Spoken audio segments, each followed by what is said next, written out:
I still remember the moment my entire world cracked open, the day I realized my life had been built on lies. I was 23, running on fumes during my third shift at Joe's Diner, when my brother Marcus strolled in like he owned the place, wearing a Rolex that, for once, didn't look like a knockoff. My name's Emma, and for most of my life, I believe we were the poster family for the working class. We lived in a cramped 2-bedroom apartment because, according to Mom and Dad, that's all we could afford. They drilled into Marcus and me the value of hard work and frugality. Money doesn't grow on trees, Dad would grumble, his hands blackened with grease as he patched my sneakers for the third time instead of buying new ones. While other kids flaunted shiny backpacks and new clothes, I learned to mend, repair, and make do. My summer breaks weren't spent on vacations. They were spent at home because, apparently, times were tight. Marcus and I shared a room until I was 15. Our twin beds separated by nothing but a ratty curtain that barely passed for privacy. Every penny was stretched thin, every expense scrutinized. So I worked. Babysitting by 12, flipping burgers by 16, and scrubbing dishes at 18. By the time I graduated high school, I'd scraped together $5,000, just enough to feel like a cruel joke when college tuition bills started rolling in. "We can't help with college," Mom said, her voice heavy with what I'd always believed was guilt. "You'll just have to take out loans like everyone else." And so I did. I juggled classes, multiple part-time jobs, and an avalanche of student debt. After graduating community college, I rented a tiny studio apartment and picked up 3 jobs to make ends meet. Mornings at the coffee shop, afternoons at the bookstore, nights waiting tables at Joe's Diner. I was running on caffeine and grit, constantly one missed paycheck away from disaster. Meanwhile, Marcus had skipped college altogether. "Not everyone's cut out for school," Dad said, oddly supportive. Supposedly, Marcus was working for Dad's friend at some construction company, but his life didn't add up. His work schedule was so flexible it bordered on imaginary, and somehow, he always seemed to have money to spare. The first crack in the story came one Sunday morning. I stopped by our parents' place unannounced, and when no one answered, I let myself in. On a kitchen counter, beneath a stack of junk mail, I found an envelope from an investment firm. The sleek logo screamed expensive, but it was the number visible through the window that stopped me cold. $847,000. I told myself I must have misread it. Maybe it was $8,470. That would make sense. But then came the other signs. Mom's thrift store clothes with designer labels still attached. Dad's great deal on a brand new car. The sudden business trips. The hushed phone calls. And then came Marcus and his damn Rolex. That day at Joe's, he plopped himself at one of my tables like he had nowhere better to be. "The usual," he said, barely looking up from his phone. "Oh, and Mom and Dad are heading to the Maldives next week, so don't bother calling." The Maldives. The same parents who couldn't afford a weekend at the lake when we were kids. How can they afford the Maldives? I asked, trying to keep my voice steady, though my stomach was already twisting. Marcus glanced up, smirking. "Oh, Emma," he chuckled like I just told a cute joke. "You're not still buying all that, are you?" "Buying what?" But he didn't answer. He just shook his head, muttering something about me figuring it out eventually before walking out the door. That night, I sat in my shoebox apartment, surrounded by overdue bills and instant noodle cups, and opened my laptop. My hands shook as I started digging into bank accounts, property records, anything I could get my hands on. What I found unraveled the story I clung to my entire life. My parents were hiding millions, and their web of lies, it wasn't just about money. It went far deeper, and what I was about to uncover would shatter more than just my trust. This was only the beginning. That night changed everything. Armed with Marcus's unfinished sentence and the scraps of luxury I'd pieced together, I dove headfirst into my investigation. The first place I looked was public property records, a skill I picked up during a short-lived stint as an assistant at a real estate office. What I found made me physically ill. My parents, Thomas and Marie Bennett, who had always claimed homeownership was a pipe dream for people like us, owned 3 properties through a shell company, a beachfront condo in Miami, a ski lodge in Aspen, a villa in the south of France. Their combined worth? Over $12 million. But that was just the beginning. Digging deeper, I used Mom's maiden name. Lancaster, and uncovered an even bigger web of companies and investments. The construction company where Marcus supposedly worked as an entry-level grunt, it was a family-owned business. Dad's so-called friend was just a hired manager. Every sleepless night I'd spent juggling shifts, every tear I'd shed over rejected scholarship applications because our family income was too high, every meal I'd skipped to keep the lights on. It had all been an unnecessary, deliberate farce, a cruel performance. I confronted Marcus first. He was the weak link, always had been. I asked him to come over one evening after my shift, my stomach churning the entire time. "Nice place," he smirked, glancing around my cramped studio. "Very, you." I pulled out the property records and slammed them onto my wobbly coffee table.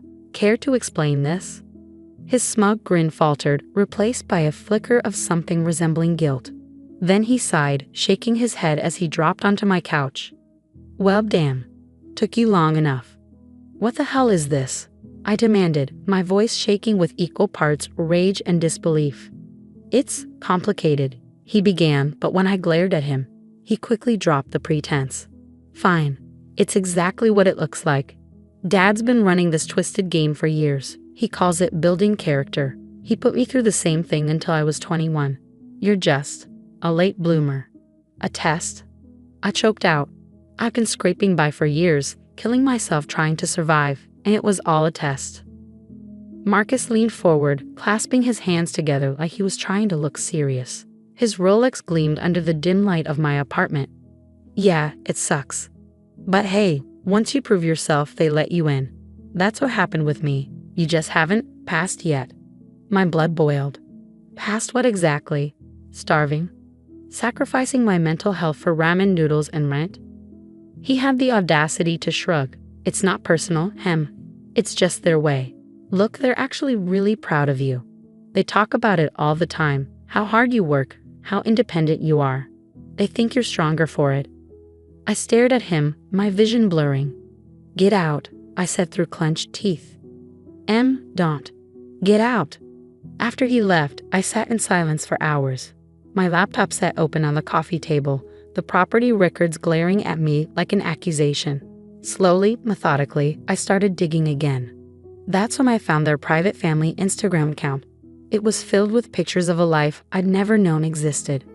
Mom on a yacht in the Mediterranean, Dad at the Monaco Grand Prix, Marcus grinning in front of a sports car I couldn't name.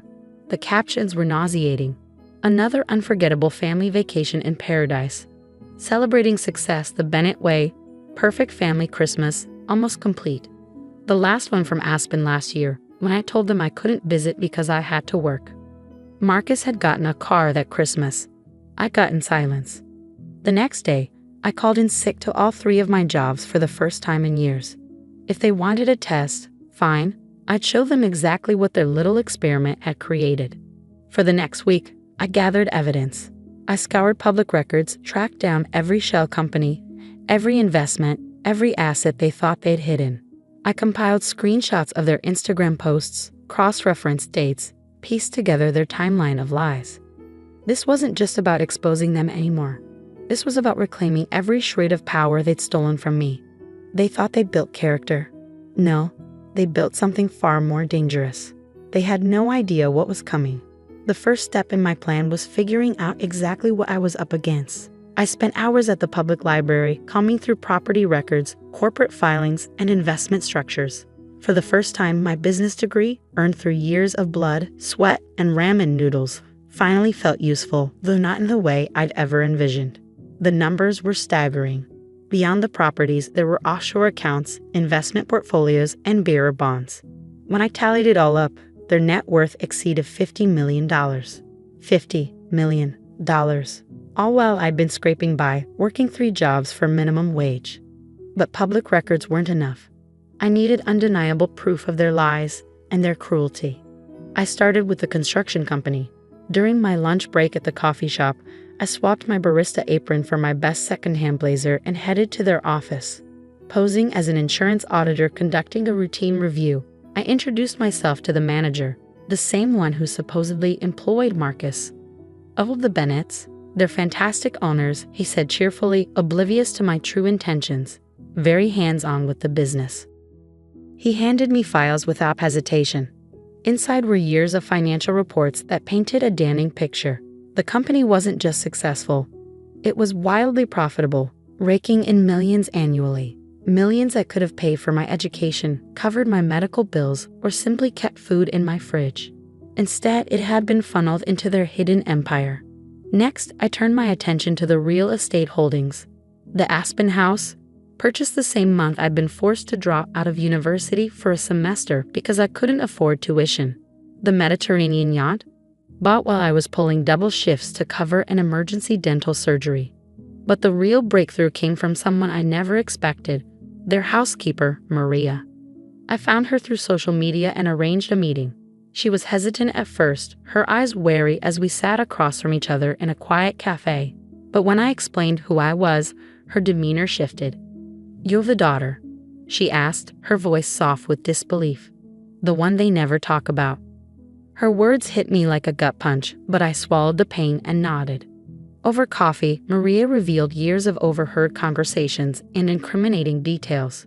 She'd seen it all: the lavish parties, the extravagant purchases, the bank statements and investment reports carelessly left in plain sight, and she'd taken photos. They had these parties, Maria said, scrolling through her phone. Big celebrations whenever their investments paid off. They called them success parties. The video she showed me made my stomach churn. It was from 3 months ago, the same week I'd been hospitalized for exhaustion after working triple shifts. There were my parents, dressed to the nines, clinking champagne glasses with Marcus.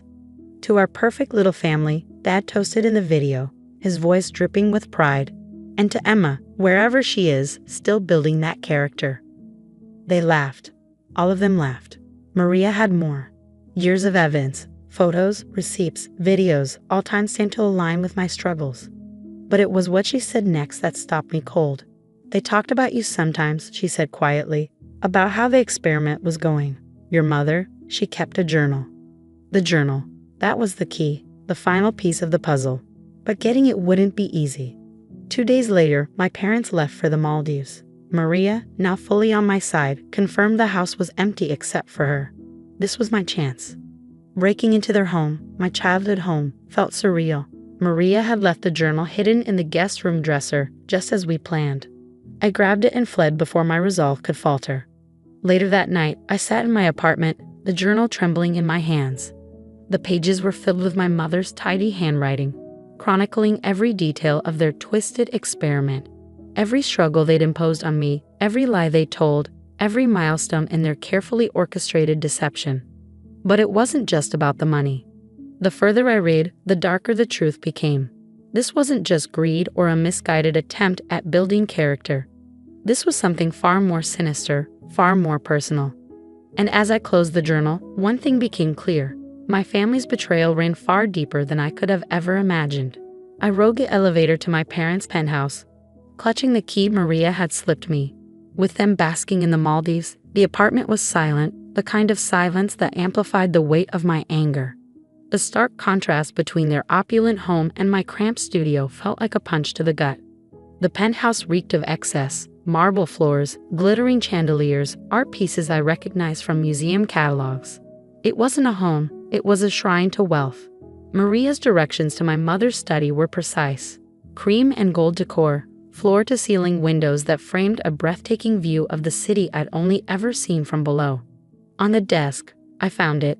A leather-bound journal, just as Maria had described. My hands shook as I opened it. The first entry was dated 16 years ago. Thomas's experiment with the children is proceeding as planned. Marcus shows signs of breaking already. He's begun asking questions about our finances. But Emma, she's perfect for this. So trusting, so determined. We'll see how long she lasts. I had to stop, bile rising in my throat. This wasn't about teaching responsibility or building character. This was calculated cruelty, a sick game to see how far they could push me. Another entry from 5 years ago twisted the knife further. Emma got accepted to Princeton today. Full scholarship too. Thomas says we should discourage her. An Ivy League education might expose her to people who know about our businesses. Better to keep her local struggling. It's fascinating how adaptable she is. My chest tightened with every word. The sacrifices I'd made, the dreams I'd given up, they weren't just collateral damage. They were intentional. But the most chilling entry was dated just last month. The experiment has yielded unexpected results. Emma's determination to succeed despite manufactured hardship has surpassed all projections. Thomas suggests we might need to increase pressure, perhaps orchestrate a job loss or medical emergency. Marcus thinks it's gone too far, but he won't intervene. He enjoys his position too much to risk it. They weren't done. They were planning to push me even harder, just to see if I would break. But what I found next made my blood freeze. Tucked between the journal's pages was a letter from my grandmother, written shortly before her death.